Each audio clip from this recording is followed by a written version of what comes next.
உசிலம்பட்டியில் விவசாய சங்க தலைவர் PR பாண்டியன் கைதை கண்டித்து உசிலம்பட்டி வட்டாட்சியரை கண்டித்தும் விவசாயிகள் குறைதீர்க்கும் கூட்டத்தை புறக்கணித்து விவசாயிகள் போராட்டத்தில் ஈடுபட்டதால் பரபரப்பு ஏற்பட்டது.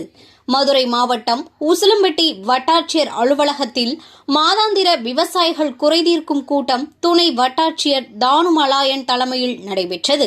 இந்த கூட்டத்தில் கலந்து கொண்ட பல்வேறு விவசாய சங்க நிர்வாகிகள் மற்றும் விவசாயிகள் விவசாய சங்க தலைவர் PR பாண்டியன் கைது செய்யப்பட்டதை கண்டித்து கண்டன கோஷங்களை எழுப்பினர். தொடர்ந்து விவசாயிகள் குறைதீர்க்கும் கூட்டத்தை உசிலம்பட்டி வட்டாட்சியர் பாலகிருஷ்ணன் புறக்கணித்து வருவதாகவும் பல்வேறு துறை சார்ந்த அதிகாரிகளும் கலந்து கொள்ளாத நிலை நீடித்து வருவதாக குற்றம் சாட்டி விவசாயிகள் குறைதீர்க்கும் கூட்டத்தை புறக்கணித்து வெளிநடப்பு செய்தனர்.